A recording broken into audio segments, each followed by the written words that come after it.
Vice President J.D. Vance just shattered Representative Ilhan Omar's entire political identity on the Senate floor, with one inescapable question that left her frozen in a humiliating 10-second silence. Representative Ilhan Omar just told the Vice President of the United States that he pulled up the ladder on every refugee in America. She said this to the face of a man who grew up in a house where the ladder was a fire escape from an illicit substance environment. He climbed it anyway, one rung at a time, with bare hands and no safety net. She called him a hypocrite. He told her about the last time he said thank you. On the 22nd of May 2025, the floor of the United States Senate hosted a special joint session on immigration reform. This brought the unusual sight of House members addressing the Senate chamber, a rare but constitutionally permitted event for matters requiring bicameral deliberation. Vice President J.D. Vance presided from the chair, the way every vice president has since the founding. He was present, mostly silent, constitutionally required to be there, but not expected to speak. Ilhan Omar, the representative from Minnesota's 5th District, had been invited to present the House Progressive Caucus position. She stood at the podium, her headscarf perfectly arranged, and her voice amplified through the Senate's oak-paneled chamber.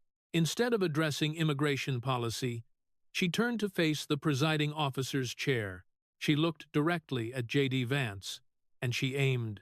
Smash that like button, because you are about to watch the Vice President of the United States answer an accusation with a question so simple and so human that the woman who attacked him could not find a single word to say for 10 full seconds. Vice President Vance, Omar said his name the way a prosecutor says a defendant's name. Her tone was flat, loaded, and already convicted. The Senate chamber shifted. Senators who had been checking phones looked up, and aides who had been whispering stopped. The protocol for a House member addressing the Senate is clear: you address the body, not the chair. You say Mr. President or Madam President, utilizing the institutional title. You do not look up at the presiding officer and say his name. You especially do not say it like that. Vice President Vance, you are the poster child for pulling up the ladder. Omar's voice carried the practiced rhythm of 1,000 House floor speeches. It was measured, cadenced, and designed to make the evening news in 8-second clips. You escaped poverty. Congratulations. And your first act was to slam the door on every refugee, every immigrant, every person trying to do exactly what you did. She gripped the podium with both hands, not because she was nervous, as Omar was never nervous at podiums. She gripped it because it made her knuckles visible, and visible knuckles meant visible conviction. Visible conviction played well on the 6 cameras pointed at her. You wrote a book about the American dream, a bestseller that made you famous and made you rich. Then you got elected and made it harder for everyone else to live that dream. You are a hypocrite in a suit, Mr. Vice President. A man who benefited from every safety net in America and then voted to cut them all. She paused. The Senate chamber had the particular silence of 100 people who all know that a line is about to be crossed, and none of them can stop it. And let's be honest about what you really are. Omar's chin lifted. The same chin that had faced down cable news panels, congressional censure votes, and severe threats. The chin that never dropped. You didn't pull yourself up by your bootstraps. You married into Yale. You took Peter Thiel's money. You serve a president who called your people hillbillies before he needed their votes. She let the word sit. You're not a champion of the working class. You're a prop with a sad backstory. The chamber exhaled. It was not a gasp, but more like the sound a room makes when someone says the thing that everyone knew was coming, but no one thought would actually come. On the presiding officer's dais, J.D. Vance sat still. It was not the stillness of a man stunned, nor the stillness of a man calculating a response. It was the stillness of a man from Middletown, Ohio, who had heard worse from his own mother on her worst nights. Nights when resources were running low and the words were running hot. And a 13-year-old boy learned that the loudest person in the room is almost never the strongest. He did not shift in his chair, did not adjust his tie, and did not reach for water. He just looked at Omar with an expression that the camera caught in perfect focus. It was not anger, not amusement, and not contempt. It was recognition, the quiet recognition of a man who had seen this play before. The grievance play, the play that says you are one of them now. The play that says the only authentic poor person is one who never leaves poverty. He waited until she was finished. He waited 3 more seconds after that, not for drama, but because rushing a response is the habit of people who do not trust their own words. Vance trusted his words the way he trusted the Marines who trained him, completely. Then the Vice President of the United States leaned toward his microphone. Representative Omar. His voice was quiet. It was a Midwest quiet, the kind that does not compete with noise, but somehow cuts through it, the way a blade does not have to be loud to be sharp. Thank you. I appreciate the passion. He paused. I'd like to tell you a story. Actually, I'd like to tell you 2 stories. Mine and yours. Because I think when we put them side by side, something interesting happens. I grew up in Middletown, Ohio, Vance said. The way he said Middletown was the way you say a town's name when it is not just where you are from, but what you are made of. The syllables were worn smooth from a lifetime of carrying them. Population 48,000, shrinking. Used to be a steel town. By the time I was growing up, it was a town battling a severe health crisis. He looked at the Senate chamber, not at Omar, but at the room, at the 100 senators, the aides, and the gallery. My mother was battling severe dependency issues, not in the abstract way people use that word in policy papers or statistics on a chart. She was struggling in the way that means a 13-year-old boy comes home from school and finds her on the bathroom floor and has to decide whether to call for emergency help or handle it himself, because the last time he called for help, she didn't speak to him for 2 weeks. Silence. The Senate chamber, which had buzzed with Omar's attack, went completely flat. I lived in, and I'm going to be honest, because I wrote a book about this, so it's not a secret. I lived in a house where there were more prescription bottles than food in the refrigerator, where the electricity got shut off 3 times in 1 year, where my mother had, I lost count, 14 boyfriends in 4 years, and each one was a different version of the same disaster. Vance's hands rested on the desk, flat and open. They were not gripping, not tense. They were the hands of a man who had made peace with his own history, the way you make peace with a scar. You do not hide it, and you do not show it off. You just let it be there. And then my grandmother, Mama, she took me in. She was 60 years old. She smoked like a chimney. She kept a loaded firearm under her mattress, and she saved my life. She didn't save it with a program. She didn't save it with a government check. She saved it by saying, every single day, JD, you are not worthless. Don't you ever let anybody tell you that you are. He paused, looked down at his hands for a moment, then back up. America gave me that. Gave me Mama. Gave me a recruiting office in Middletown where a Marine sergeant looked at a skinny kid from a severely troubled home and said, "You'll do." Gave me the GI Bill. Gave me Ohio State. Gave me Yale Law School, where, yes, Representative, I met my wife. And eventually, America gave me this chair. He looked at Omar, not confrontational, but calm and almost gentle. Now let me tell your story, because it's a good story too. He leaned forward slightly.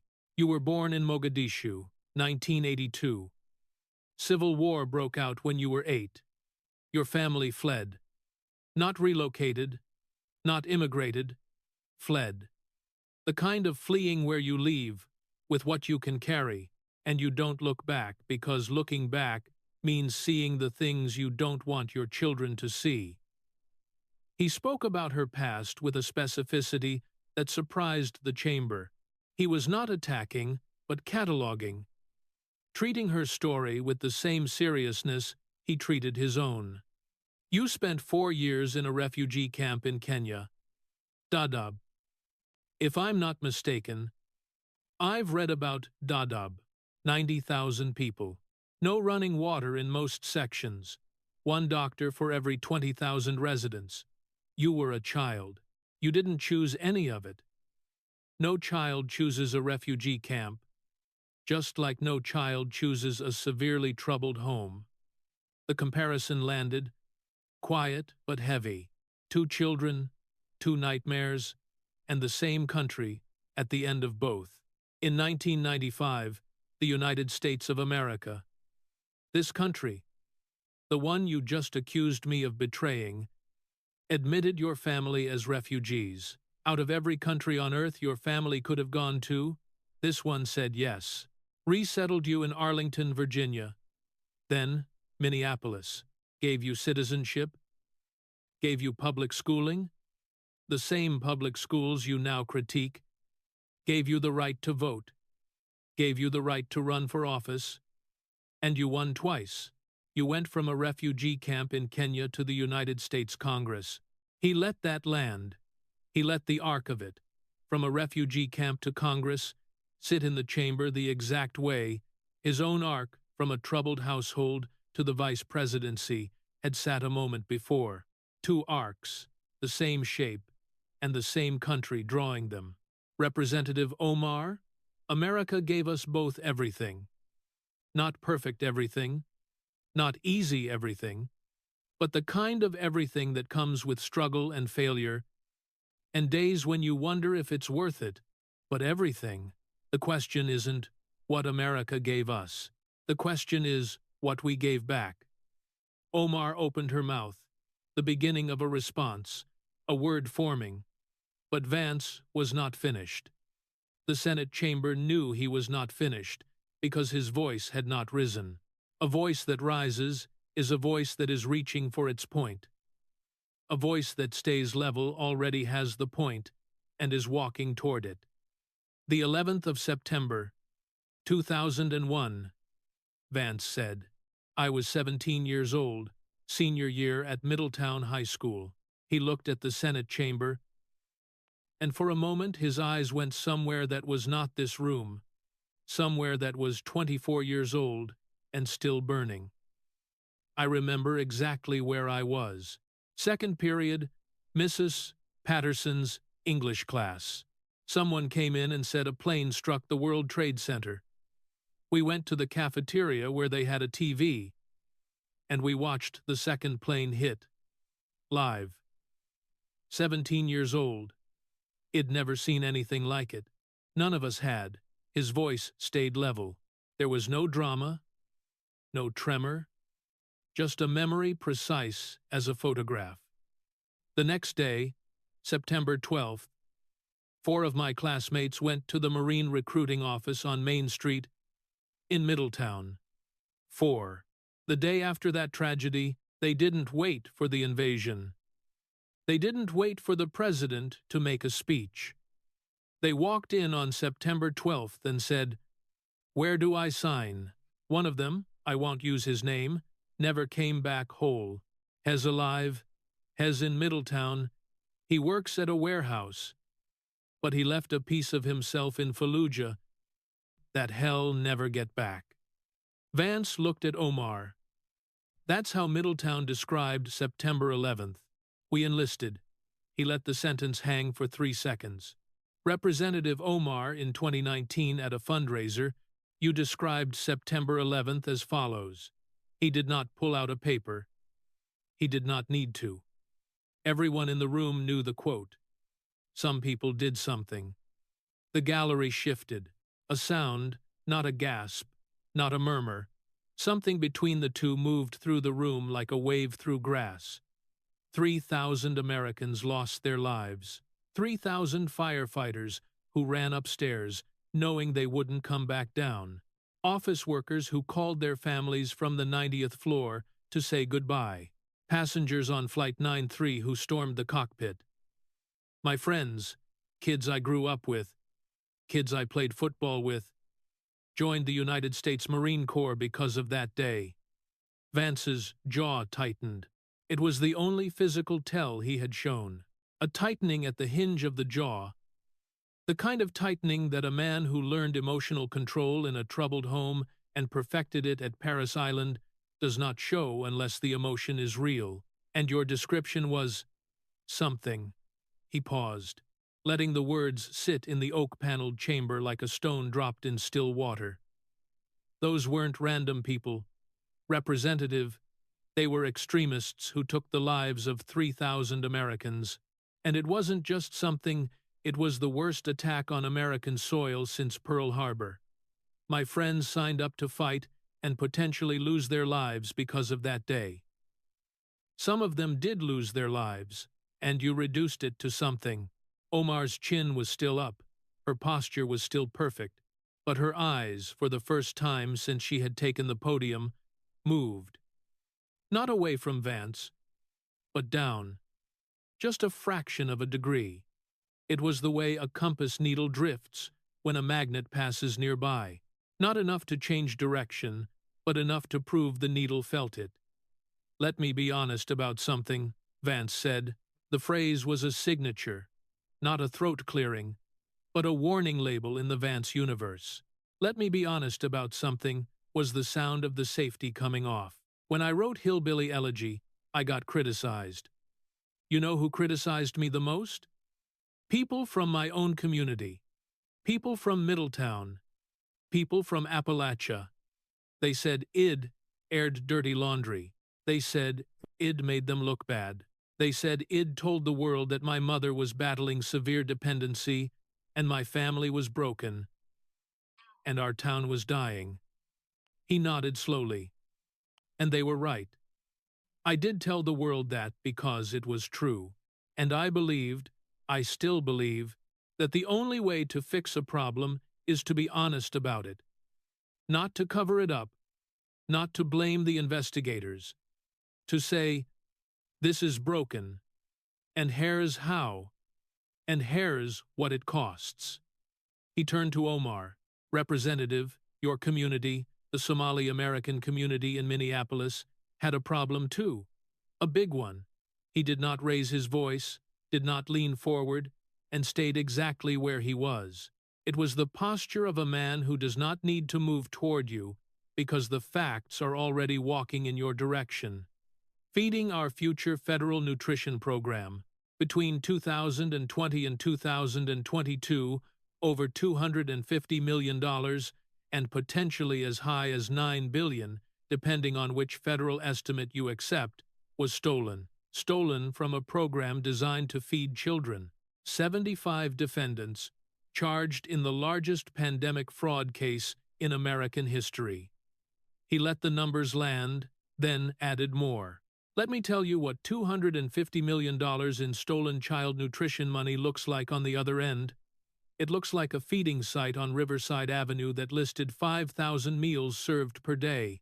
Investigators visited. You know how many children were present? None. 0 children. 5,000 meals claimed. 0 mouths fed. The money went to luxury cars, real estate in Kenya and Turkey, and a $4 million property portfolio for one of the defendants. Luxury condos bought with money that was supposed to buy lunch for a 7-year-old. Vance paused. The Senate chamber was completely still, and these weren't strangers to your district, Representative. These were organizations in the 5th District. Your district, your constituents ran these sites. Your constituents reported the fraud. And when the investigation came, when law enforcement showed up to find out why feeding sites with 0 children were billing for thousands of meals, you went on record. He looked at Omar. She looked back. Her face had not moved. She maintained the composure of a woman who had been through congressional censures and survived. But her right hand left the podium and dropped to her side. It was not a retreat, but a rebalancing. The kind of physical adjustment a person makes when the ground shifts beneath them. And what did you do, Representative, when investigators came to Minneapolis to uncover how $250 million meant for hungry children was stolen? When the FBI and DOJ opened cases, you called the investigation chaos. Your word, chaos. You didn't call the fraud chaos. You called the investigation chaos. You said the government was criminalizing community organizations, the organizations that were billing for children who didn't exist. Vance shook his head. It was not dramatic, just the slow headshake of a man who could not understand the math. When my community had problems, real problems, ugly problems, the kind you don't want on the front page, I wrote about them honestly. It cost me friendships. It cost me Thanksgivings. There are people in Middletown who still won't look at me. But I told the truth. Because the people suffering from those problems, the kids in troubled homes, the families losing fathers to dangerous substances, they deserve the truth more than I deserved comfort. He paused. When your community had the same kind of problem, fraud, stealing from children, you covered for it. You attacked the people trying to stop it, and the children who were supposed to be fed, they're still hungry. Omar shifted her weight, left foot to right foot. It was the shift of a debater recalculating her position, not retreating, but recognizing that the ground she was standing on had changed. Her aide, a young man in a gray suit 2 rows behind the podium, was writing something on a notepad fast. Not notes for her, but notes for himself. Because in Washington, aides write 2 kinds of notes. Notes that help their boss, and notes that protect their own career. This was the second kind.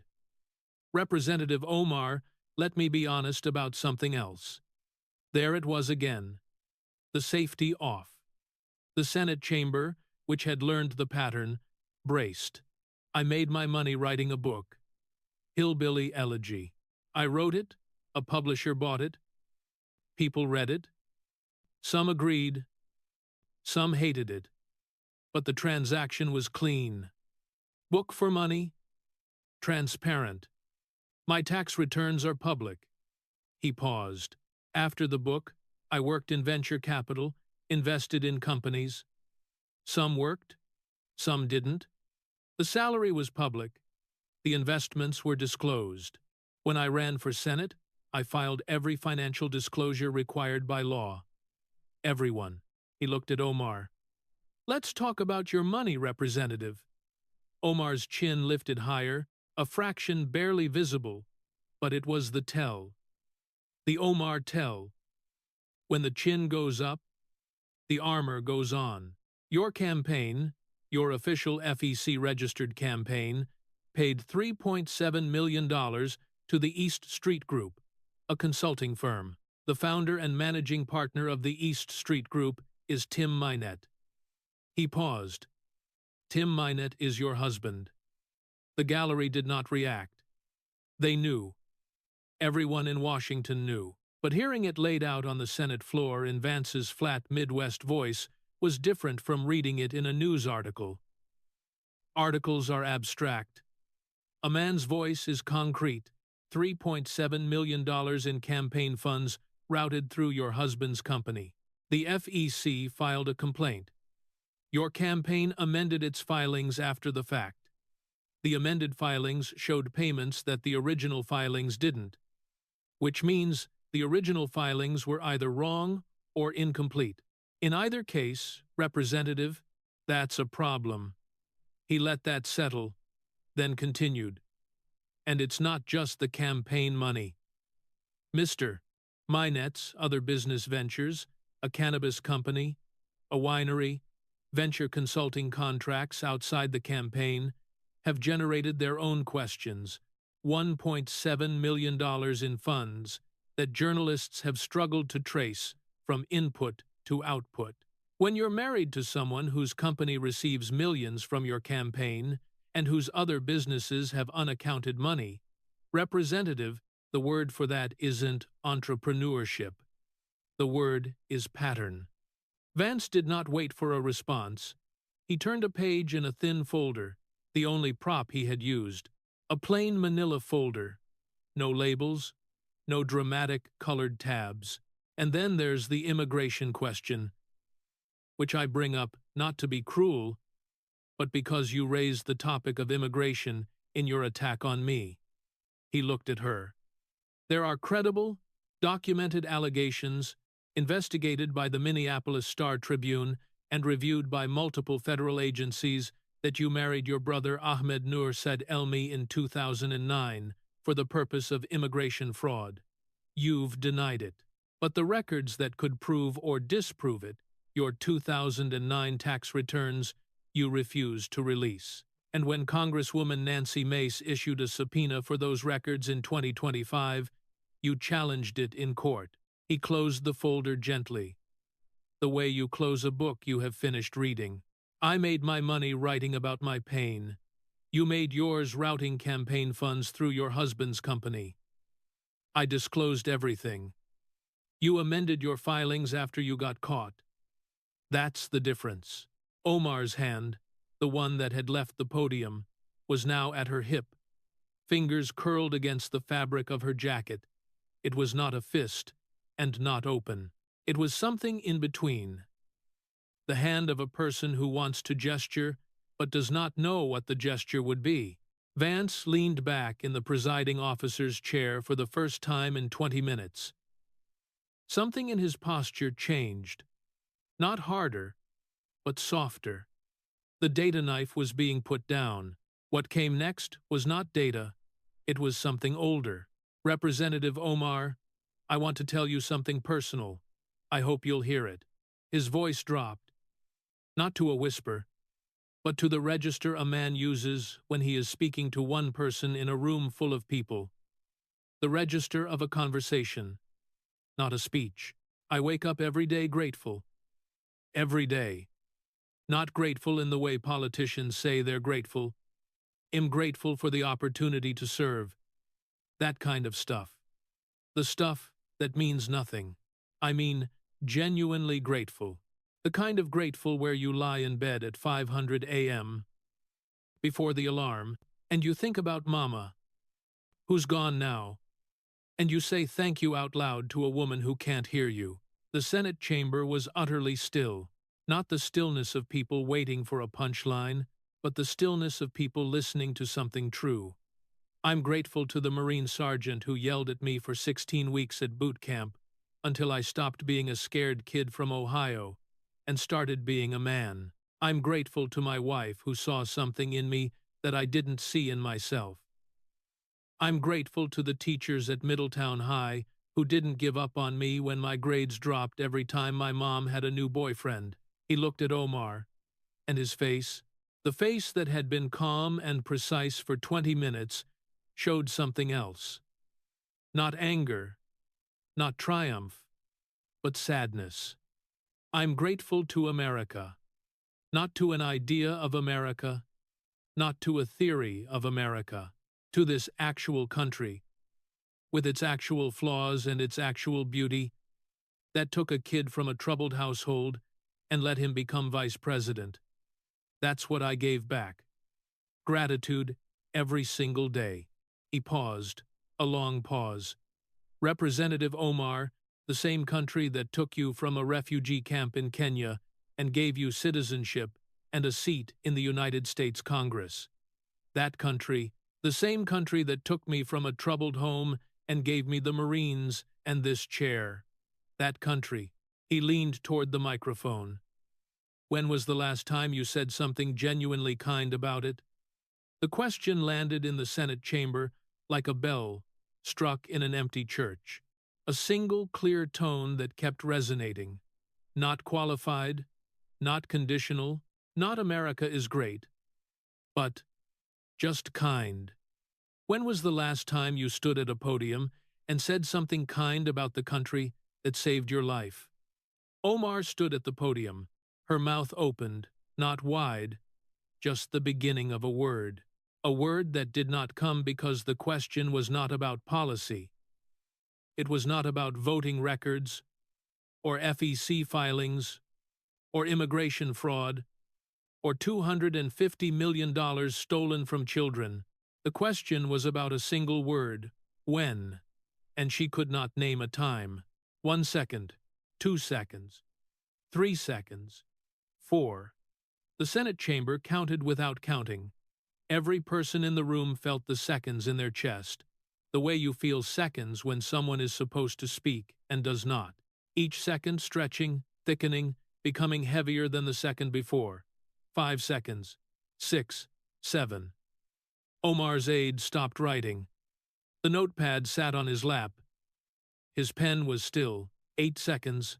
9. Vance did not fill the silence, did not rescue her, did not move on. He just sat in the presiding officer's chair and waited, the way you wait for an answer to a question that matters, not impatiently, not aggressively, with the patience of a man who had waited his whole life for things that mattered and had learned that waiting is not weakness. 10 seconds. Omar's chin, the chin that never dropped, did not drop, but it stopped lifting. It found a position that was neither defiant nor defeated, a position that had no name because it was the position of a person who had been asked a simple question and found, in the vast catalogue of her political career, no answer. "I say it every day," Vance said softly. "I say thank you. I say it to the Marines who trained me. I say it to the teachers who believed in me. I say it to Mama, who's gone now, but who I talk to anyway. And I say it to this country." He looked at the chamber, then back at Omar. "When was the last time you said thank you, Representative? Not to your donors, not to CARR, to America, the country that saved both of us." He paused, then spoke quieter. "Because here's what I hear from you, Representative. I hear it's all about the Benjamins, baby, about our closest ally in the Middle East. I hear dual loyalty, an accusation so old and so ugly that your own party condemned it. I hear some people did something about the worst day in our nation's modern history. I hear you describe pro-militant protesters who celebrate October 7th as students who are fighting for the right thing. I hear you get removed from the Foreign Affairs Committee by a bipartisan vote because your colleagues on both sides decided they couldn't trust you to represent America's interests abroad." His voice had not risen once, not a decibel, and that was what made it devastating. The facts were coming at room temperature, and room temperature was enough to burn. "That's your record of gratitude, Representative. That's what you gave back to the country that saved your life. Benjamins, dual loyalty, something, and an empty 10 seconds when someone asked you to say something kind." Silence. Vance waited 3 more seconds, then nodded. The nod of a man who had received his answer, and the answer was the absence of one. Vance stood slowly. The presiding officer standing at the dais is unusual, as the VP typically remains seated, but this was no longer a typical session, and Vance standing was not a power move. It was a closing, the way a man stands at the end of a conversation that mattered. "Representative Omar, we are both children of the American dream." His voice was steady. The Midwest quiet had settled into something deeper now, not quiet as absence, but quiet as weight. "Both of us. You from a war zone, me from a troubled home, 2 kids who shouldn't have made it, 2 kids who did." He looked at her. "The difference is not that I'm a Republican and you're a Democrat. I don't care about that right now. The difference is this. I know the dream is real. I lived it. I know it's imperfect. I know it doesn't work for everyone. I know there are kids right now in Middletown going through exactly what I went through, and some of them won't make it. But the dream is real. It happened to me. I am proof that it happened." His jaw tightened again, that hinge tightening, and this time he let it show, let the camera see it, because what came next was not political. You've spent your career pretending the dream doesn't exist, because if the dream is real, if America really can take a refugee from Somalia and make her a congresswoman, then your grievance narrative falls apart. If America is actually good enough to do that, then all the anger, all the some people did something, all the it's all about the Benjamins, all of it stops working, because you can't be a victim of the country that saved you. You can only be ungrateful. Omar's eyes moved, not down this time, but toward the exit. Just a glance, a flash quick enough that only the aides sitting at the angle between the podium and the door would have noticed. It was the first time in the exchange that her body had betrayed a direction, and the direction was out. She did not move toward it, but she looked. "I'm grateful, Representative. You're angry." Vance's voice was the softest it had been all session, not condescending, not pitying, the softness of a man who recognized something in someone else that he had seen in his own mother, the anger that comes from pain that never got thanked away, never got loved away, just sat there and turned into politics. And the saddest part is, we were both saved by the same country. He sat down. The gavel, which had been resting untouched for the entire exchange because no one had thought to use it, sat on the presiding officer's desk like a prop from a play that had gone off script. The session was technically still active. The immigration reform discussion was technically still on the agenda, but everyone in the chamber knew that whatever came next would be an afterthought. The session was over. Vance had ended it the way a man ends a conversation, by saying the truest thing in the room and then sitting down. The Senate chamber did not applaud. The Senate does not applaud. It is against decorum, against tradition, against everything the oak panels and marble floors were built to enforce. But something happened that was louder than applause. Senators shifted in their seats, not uncomfortably, but decisively, the shift of people who had just made up their minds about something they had been undecided on. The shift of people who had watched a man answer an insult not with an insult, but with a question, and the question had been the strongest blow anyone had landed on that floor all year. Omar stood at the podium for 4 more seconds. Her papers were already in her hands. She had begun collecting them during Vance's last paragraph. It was the way a student collects books before the bell rings, the body already leaving before the feet follow. She straightened the papers against the podium edge. Tap, tap, 2 taps, precise. The precision of a woman who needed her hands to do something normal, because the rest of her was doing something she had never done before, losing a confrontation without speaking a word. She walked back to the visitors' gallery entrance, back straight, headscarf in place, chin at the same angle it had been since she had arrived. But the walk was different.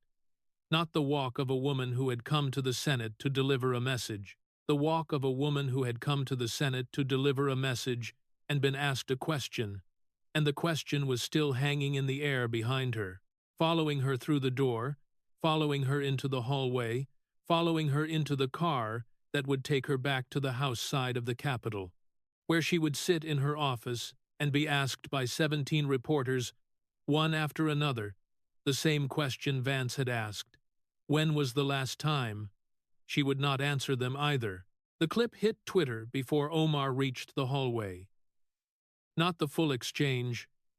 Nobody watches 22 minutes on Twitter. The clip was 63 seconds long. It started at "When was the last time you said something genuinely kind about it?" and ended at "The country that saved both of us."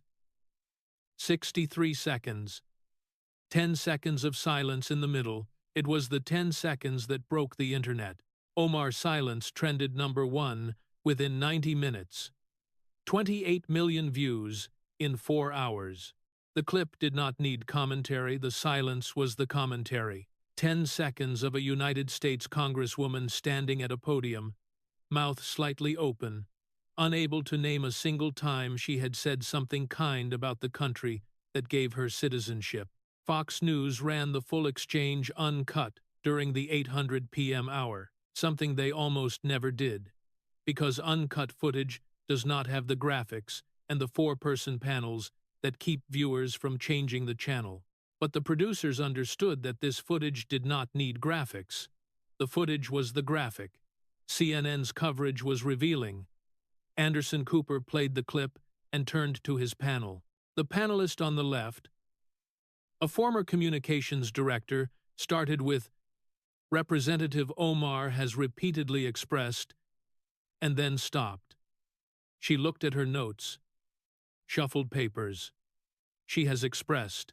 EP7 died," she has said, and the sentence never finished because the panelist had gone looking for the quote where Omar said something kind about America, unqualified and unconditional, and the quote was not there.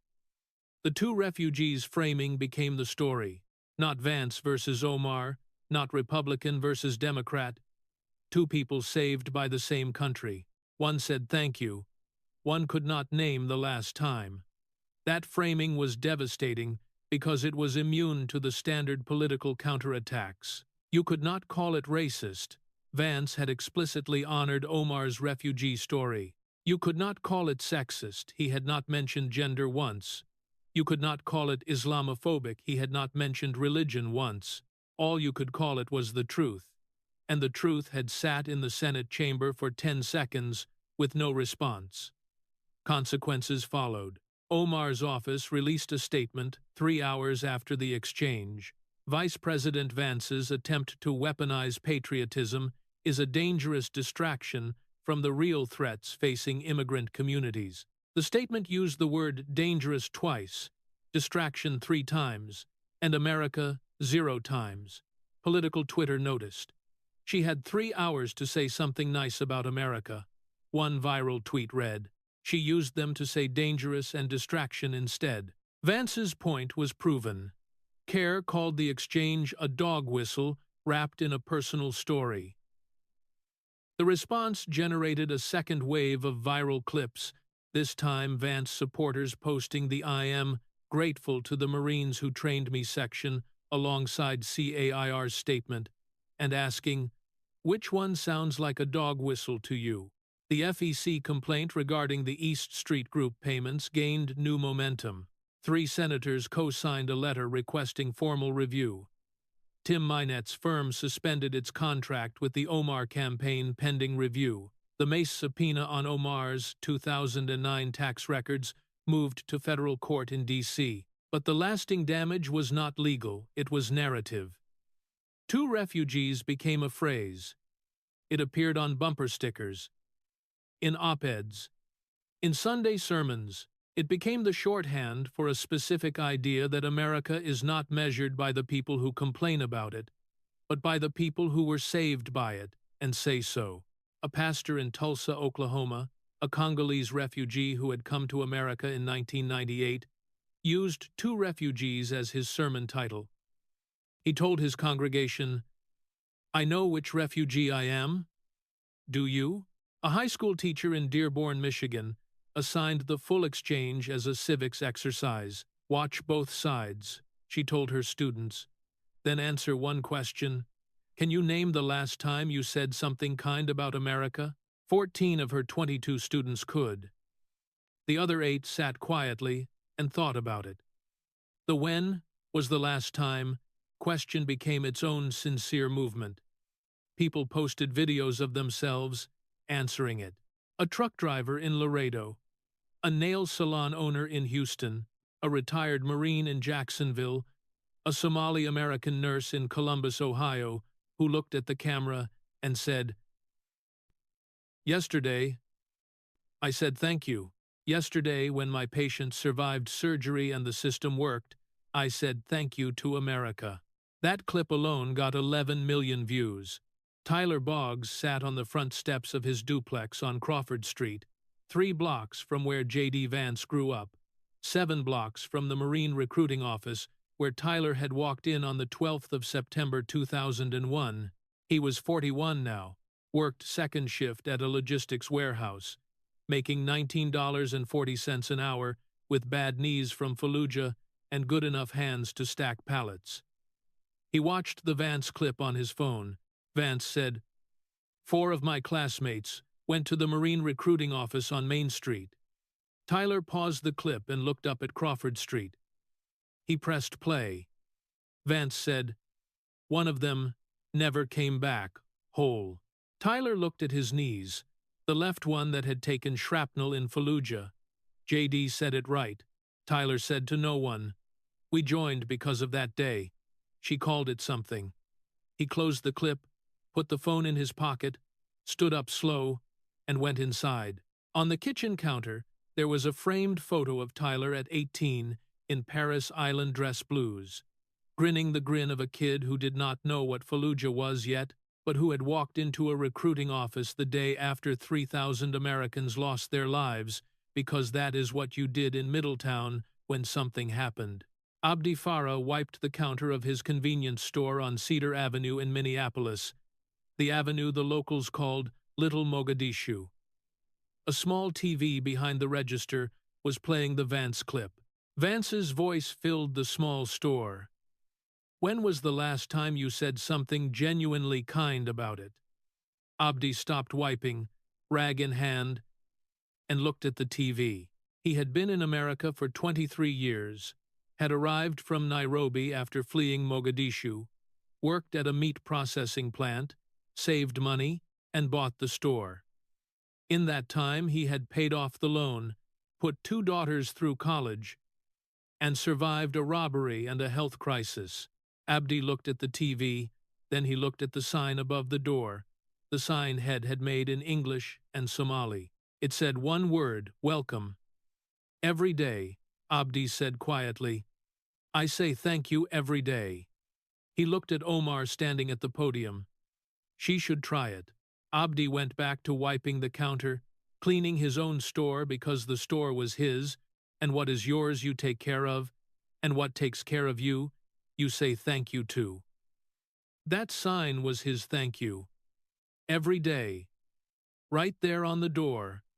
She called him a hypocrite. He told her about Mama. She called him a prop. He told her about the 12th of September 2001. She attacked the ladder. He asked her when she last said, "Thank you." God bless Tyler Boggs and the 4 boys from Middletown who walked into a recruiting office the day after the world changed. God bless Abdi Farah and the sign that says "Welcome." Because a man who wipes his own counter and says, "Thank you" every day, taught this country more about gratitude than 1,000 speeches from a podium. 2 refugees, same country. One said thank you, one couldn't. 24 excuses from one congresswoman. 10 seconds of silence. And one question she still hasn't answered. When was the last time you said something kind about America? But the lingering question remains, in a political landscape built on endless outrage, will this 10-second silence actually change how leaders speak about the country they serve, or is gratitude becoming a relic of the past?